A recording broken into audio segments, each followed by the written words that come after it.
Pessoal, bom dia, né? Para quem estiver vendo esse vídeo de dia, quem estiver vendo à tarde, boa tarde, tá bom? Meu nome é Lorena Tamanini, e eu sou consultora da Supermed para o tema do cliente, tá? Eu sou a pessoa que ajuda a Supermed a estruturar seus modelos de comunicação, de relacionamento, enfim. E a minha ideia com esse vídeo é bater um papo com vocês estruturado sobre coisas muito importantes que eu preciso que vocês saibam, tenham na ponta da língua, e consigam fazer a melhor venda e o melhor relacionamento possível com nossos clientes. A gente, e vocês sabem disso, a Supermed é um sucesso graças a vocês. A gente teve um crescimento maravilhoso, uma empresa que não tem nenhum ano, e olha só o que a gente já conquistou. E neste momento, principalmente quando a gente já conseguiu conquistas importantes graças a vocês, ao trabalho de vocês, é que a gente precisa focar numa coisa extremamente necessária também, que é manter o nosso cliente na casa. Fazer com que ele não se frustre com aquilo que a gente explicou para ele, que a gente prometeu, que ele tenha o melhor relacionamento possível com a gente. Por quê? Primeiro porque ele vira um promotor da nossa marca. Ele conta para os amigos dele que ele conseguiu um bom negócio com a gente, que ele teve um ótimo atendimento, ele indica pessoas para a gente. E segundo, porque um dia nós vamos ter o nosso reajuste. E no dia que a gente tiver o nosso reajuste, que não vai ser em 2021, vocês sabem disso, o reajuste anual vai ser em 2022, mas quando isso acontecer, eu preciso ter o cliente fidelizado, confiando na gente, querendo ouvir a melhor proposta que a gente tem, e não simplesmente trocando a gente por, eventualmente, alguma outra coisa que simplesmente ofereça preço para ele, tá bom? Então, eu vou compartilhar com vocês um conteúdo, rapidinho, estruturado, falando sobre tudo que a gente precisa saber para dar segurança para o nosso cliente, tá bom? Antes de mais nada, eu preciso compartilhar minha tela aqui com vocês. Vamos compartilhar. Tela inteira. Prontinho. E aí vamos nós, tá bom? Sucesso, palavra que vocês já conhecem, vocês arrasam aí vendendo. Sucesso é vender, vender demais como a gente consegue, mas é manter também. E fazer com que o cliente, ainda que precise um dia cancelar, faça isso assim com o coração doendo e na primeira oportunidade ele volta com a gente. Isso é sucesso, quando a gente fala enquanto empresa, tá bom? Qual que é a base do nosso papo aqui? Nós vamos falar um pouquinho de regra. O setor de plano de saúde é um pouquinho complexo, vocês sabem disso. Mas a gente não vai fazer nenhum grande mergulho aprofundado. A ideia aqui é dar para vocês o subsídio que vocês precisam para ter segurança. Para quando o cliente, aquela cliente, está lá grávida, está no meio de um tratamento e a gente está trazendo ela para a gente, que ela venha confiante de que ela não vai ter nenhuma descontinuidade no tratamento dela, porque é isso que a gente oferece, não é isso? A gente oferece coisa boa. Olha que bom que é vender coisa boa. Não é para a gente fazer pegadinha, não tem nada disso, tem tanta empresa que faz isso, não é o nosso caso, tá bom? E aí a gente vai falar um pouquinho também sobre o nosso estilo de se relacionar e de conversar com o nosso cliente. A gente tem um estilo ágil. O que que significa no mundo de hoje ter um estilo ágil? Então isso eu vou falar um pouquinho com vocês também, tá? O objetivo desse papo é, primeiro, permitir que vocês compreendam de maneira problematizada como as demandas chegam dos clientes. Então, assim, se eu tenho um conteúdo ali que me ajuda a raciocinar, a pensar, a problematizar com o cliente, eu também escolho as melhores palavras, eu faço uma abordagem que faz sentido e, às vezes, até uma abordagem mais matadora ainda comercialmente, porque eu estou seguro do que eu estou falando. Eu sei o que tem por aí fora, sei o que eu tenho aqui dentro e sei diferenciar uma coisa da outra. A ideia é que você estimular uma visão crítica de vocês também. Quando vocês entendem que algum conteúdo que a gente está levando, algum material não está bom o suficiente, o que a gente quer é que vocês possam sim chamar quem quer que seja, compartilhar, dizer, olha, eu acho que a gente tem condição de melhorar isso aqui. Também deixar vocês muito prontos para a gente não cair em pegadinha regulatória. Vocês sabem muito bem, a gente faz tudo via contato telefônico, essas ligações são gravadas, e muitas vezes, quando a gente precisa de demonstrar que a gente explicou alguma coisa para o cliente, é a gravação que eu pego. E eu fico tão orgulhosa quando eu pego, eventualmente, às vezes, até alguma reclamação do cliente, mas quando eu busco a gravação, eu ouço que foi perfeito, que o precisava ser dito, foi dito. Sabe? E às vezes o cliente volta para a gente dizer a verdade, eu me enganei, e tudo mais. Então, olha a importância, né, de saber, de falar, de explicar de maneira transparente, direta e simples, porque todo mundo quer conversar de forma simples, né? E, por outro lado, também, aí, como esse curso não se refere só à parte de venda, também todo o time de cliente, é focar realmente a gente no que é bom para o nosso cliente. Tá com um problema ali, o cliente voltou, caiu com você, você acabou de fazer a venda, mas ele tá te contando uma situação qualquer. Pô, como é que a gente resolve isso, tá? É o que a gente quer conversar aqui. Bom, um pouquinho sobre mim, não vou ficar passando, mas por que eu venho conversar com vocês sobre isso? Eu atuei bastante tempo no ramo, numa empresa também de administradora de benefícios, a Qualicorp, muito com essa parte de clientes, na construção de canais, por exemplo, como esses que vocês utilizam aí, e atuei um pouquinho antes muito no tema do consumidor, em áreas de defesa do consumidor, inclusive no governo, tá? Então é por isso que tem um pouquinho dessa trajetória que me ajuda a estar aqui conversando com vocês. Sou advogada por formação, né? Enfim, essa é a parte chata, a gente esconde quando pode, né? Mas enfim, às vezes ajuda nessa história da ANS, né? Então, entender a regulação e falar dela de maneira bem objetiva para vocês, isso me ajuda muito, essa vertente da advocacia regulatória, tá bom? Então, vamos lá, gente. Primeira coisa importante, tá? Por que saúde, por que a maneira como a gente vende tem que ser tão cuidadoso? Porque o que a gente vende, que é o serviço de assistência à saúde privada, né, um plano de saúde, é parte, não é todo, mas é parte de um grande direito que todos nós temos enquanto cidadãos, que é o direito à saúde. A gente sabe disso, a saúde pública, né, passa suas complicações, e por isso que para a gente é tão importante ter um plano de saúde, todo mundo quer ter um plano de saúde, mas é importante ficar claro, mesmo quando a gente oferece o plano de saúde na forma da iniciativa privada, eu obedeço regras muito importantes, regras que estão lá, e é por isso que a ANS fiscaliza o setor, diz como a gente pode ou não pode fazer coisas. Por isso que tem uma série de regras lá na frente, que a gente vai falar sobre carência, CPT. Por que isso tudo existe? Porque tem um órgão público que olha para esse setor, claro, estimulando sim a competitividade, a variedade de produtos, mas principalmente a regularidade desses produtos, tá bom? Então, esse é um aspecto importante para a gente entender por que a gente tem um órgão público falando sobre como pode ser o plano de saúde que a gente utiliza ou não. Diferente, não tem ninguém dizendo como é que tem que ser o pacote da Sky, por exemplo. Tá? Essa é a diferença entre o que a gente vende e o que, por exemplo, uma Sky, eu acho ótima a empresa, mas assim, né? É diferente. Vender uma TV por assinatura e um plano de saúde.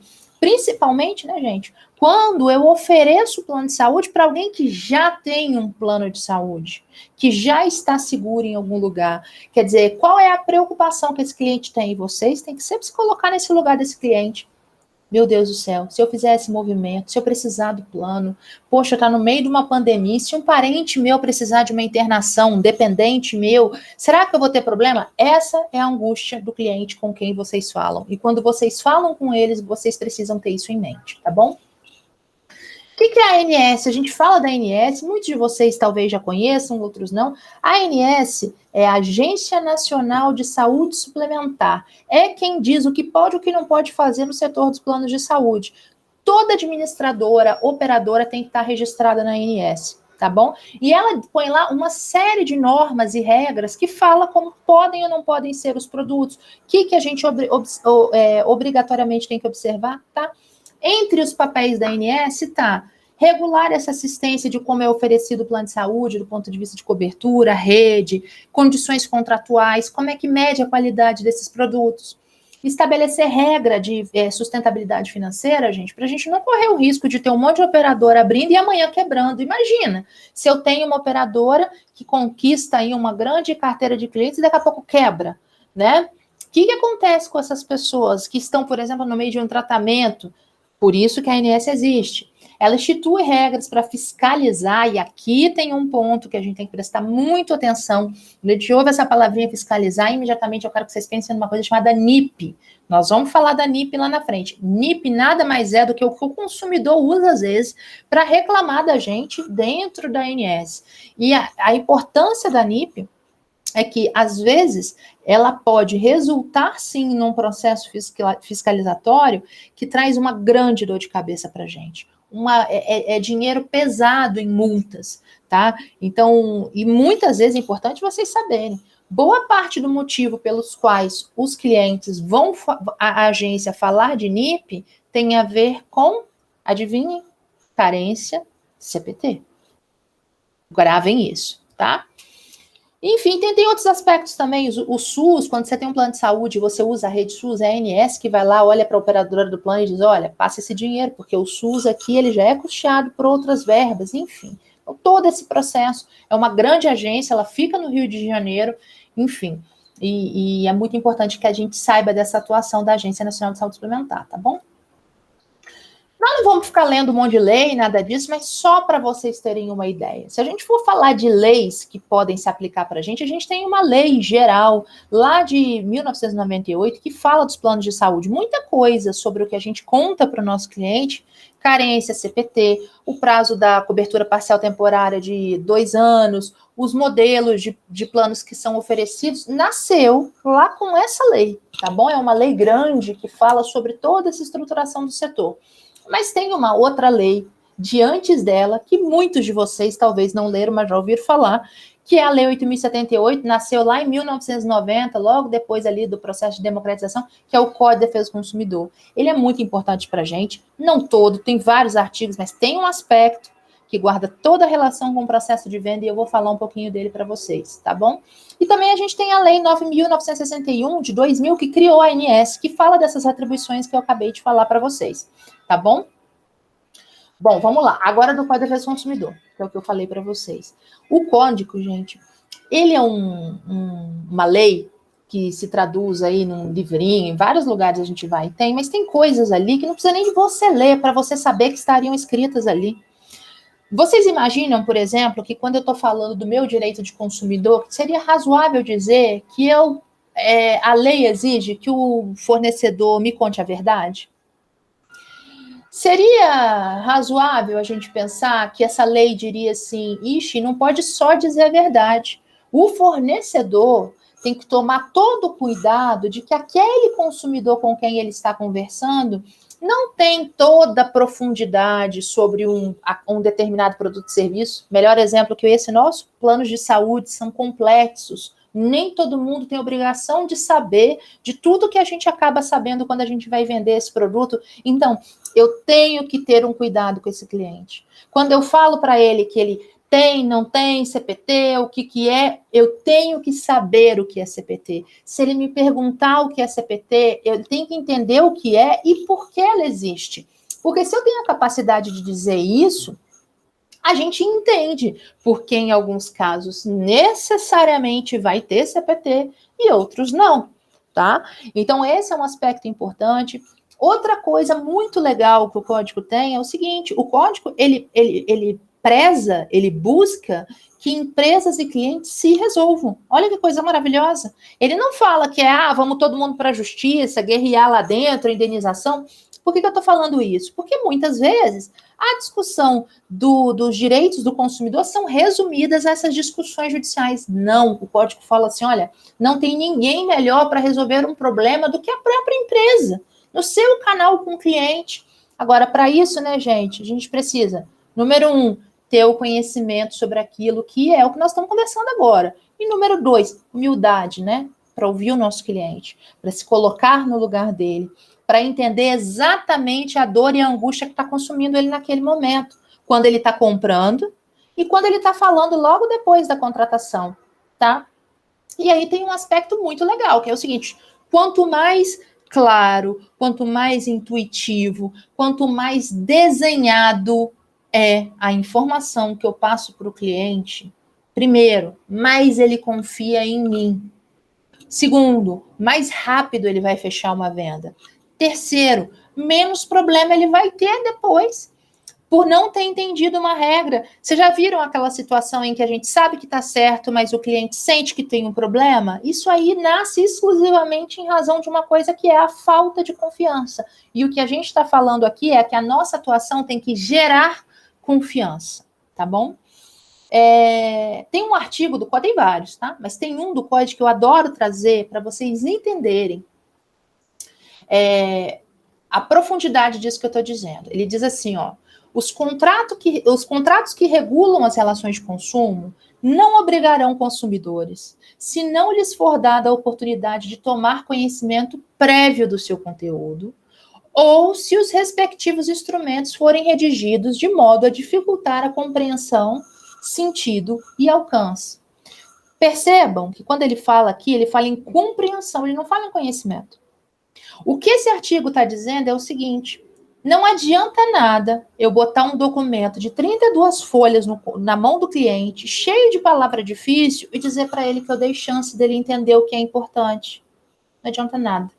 Se ele reclamar depois, eu vou ser obrigada a resolver do mesmo jeito, e se não resolver, eu vou cumprir as penalidades, eu vou responder na forma da lei. Vou dar um exemplo para vocês aqui, tá? Quantas vezes vocês oferecem um produto aí e falam do reajuste zero? Quando vocês falam, e eu confio muito, e acho que é um ponto muito a celebrar do nosso processo, a gente está falando de pessoas de boa fé. Eu, vocês, todo mundo que está aí na operação, todo mundo está de boa fé. Então, eu quero acreditar que, eventualmente, quando a gente fala do reajuste zero para o nosso cliente, o que a gente está acreditando é que ele está entendendo que eu estou falando do reajuste anual. Diferente do reajuste de faixa etária. Por quê? O reajuste de faixa etária está lá, previsto no contrato, escrito com todas as letras, qual é o índice. Se eu quiser, daqui até o final da minha vida, eu olho para o meu contrato, eu consigo saber exatamente qual o reajuste que eu vou sofrer em cada faixa etária. E mais, lá na operadora em que ele estava antes, na administradora que ele estava antes, ele também tinha um contrato que dizia que ele ia ter um reajuste de faixa etária. Então, quando o cliente aparece para a gente e diz que ele não sabia que ele teria um reajuste de faixa etária, é comum que muita gente fala, olha, mas espera aí, está no contrato, ele teve acesso ao contrato. O que derruba esse argumento é essa regrinha que está aqui. O que essa regra diz? Eu tenho que ser transparente, eu tenho que ser cuidadoso, eu tenho que ter certeza que ele está entendendo exatamente o que eu estou dizendo para ele, para se ele tomar a decisão de ser o meu cliente, ele faça isso da maneira mais consciente possível. Então, por exemplo, todas as reclamações que nós temos sobre falta de informação sobre o reajuste de faixa etária, por exemplo, por mais que ele esteja no contrato, eu tive que fazer um acordo com o cliente. Eu tive que tirar dinheiro de dentro de casa para bancar a diferença do reajuste desse cliente. Isso é bom? Não, isso é péssimo. Isso é bom para resolver aquele problema, para evitar uma NIP e o principal, para manter esse cliente na casa e demonstrar para ele que eu sou uma empresa séria. Eu posso errar, mas eu sou séria. Eu não estou no jogo para enganar ninguém. Isso é muito importante.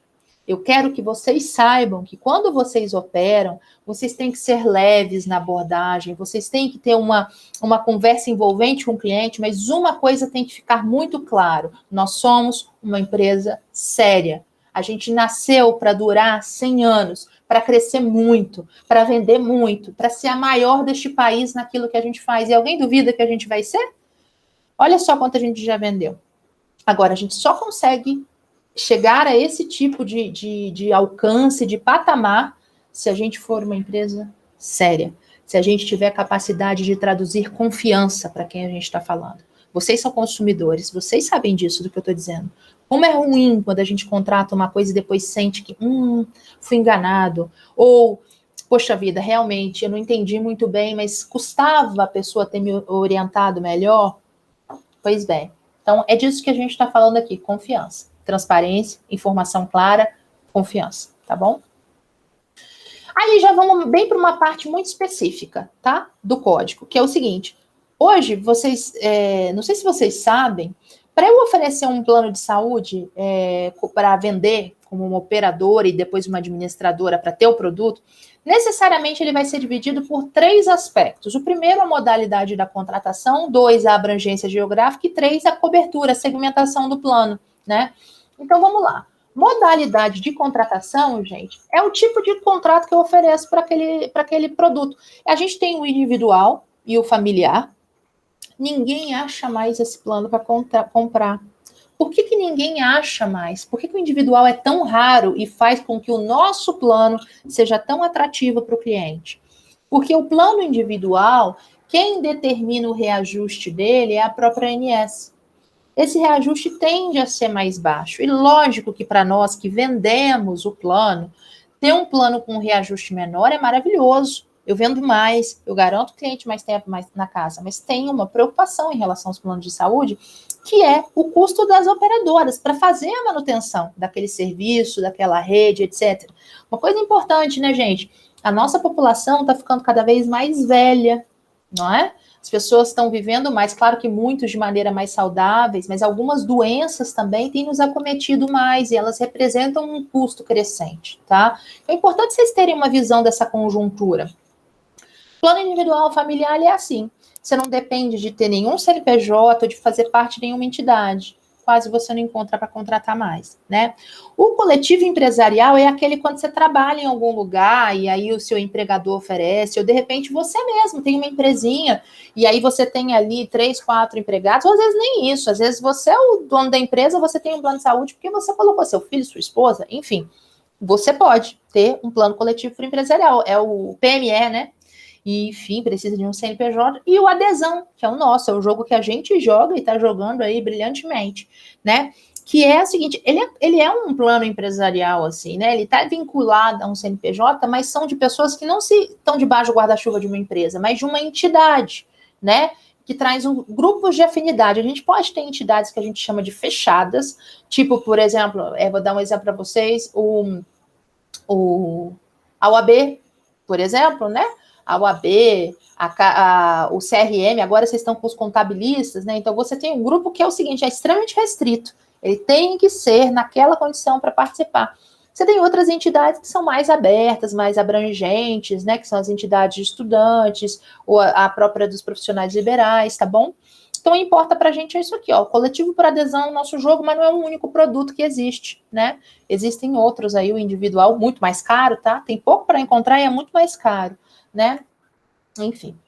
A abrangência geográfica, isso é fácil, né? É o que determina a cobertura que eu tenho para um plano de saúde. É muito importante, né, gente, a gente saber e ter a visão de quando a gente tem as possibilidades de ter a abrangência, porque às vezes você tem um cliente, por exemplo, que tem um plano nacional, mas eventualmente ele nunca viaja, né? E aí você tem aquele cliente, você conversa com ele e fala, mas um dia pode ser que eu viajo. Poxa, e aí, às vezes, por exemplo, vale mais a pena para ele ter uma cobertura regionalizada, estadual, por exemplo, quando ele viajar, contratar um seguro viagem, não é isso? Então, esse tipo de visão é importante. Às vezes a gente tem uma cobertura muito maior do que a gente precisa e isso se traduz em custo para nós, tá bom? Mas, na verdade, o que a gente tem de abrangência geográfica? Grupos de estados ou estado, um estado ou grupo de estados, município ou grupos de município, e ele também pode ser nacional, né? Aí, aqui já vai chegando mais o nosso jogo, que são as segmentações, tá? Os tipos de segmentação aqui. Como é que é? Primeiro a gente tem o plano ambulatorial, né? Que compreende a cobertura de consultas médicas em número limitado, em clínica básica, especializada, reconhecida, enfim, a cobertura de todos os atendimentos relativos a apoio de diagnóstico, tratamento e demais atendimentos ambulatoriais ali prestados pelo plano de saúde, né? O hospitalar, ele oferece aquilo que é prestado em regime de internação exclusivamente, tá?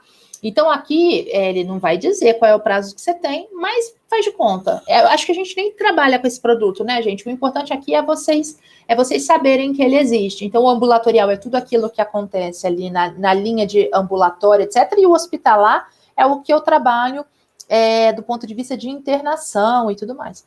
Você pode ter o plano hospitalar com a cobertura obstetrícia, óbvio, né? Se tem mulheres e mulheres que têm intenção de ter filho, enfim, né? E tem toda assistência pré-natal, pós o parto, etc.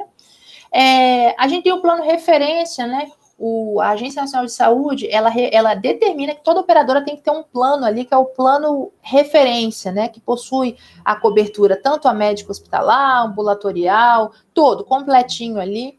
enfim, tem que ter esse plano de referência, e o plano odontológico, que aí você já sabe, é a cobertura odontológica. Vocês vão ver, gente, que o produto que a gente oferece, na verdade, ele é um conjunto dessas segmentações. Eu acredito, não tenho muita certeza, que a gente não oferece nenhuma segmentação dessas sozinhas, a gente oferece um conjunto, né? Então, como é que é isso? Então, ali, ó, vocês verem que eu tenho ali, ó, plano de referência, ambulatorial, hospitalar, sem obstetrícia, com obstetrícia, eu acabei de falar para vocês, mas aí você começa a ter os combos, né, que é o ambulatorial mais o hospitalar, sem obstetrícia, o ambulatorial mais o hospitalar, com obstetrícia, o plano odontológico, percebe? As segmentações, elas vão sendo reunidas para compor os produtos, tá? Aqui começa a ficar bem interessante para a gente. Então, eu vou dar uma paradinha nesse vídeo aqui para poder fazer um outro logo a seguir e aí a gente prosseguir, tá bom?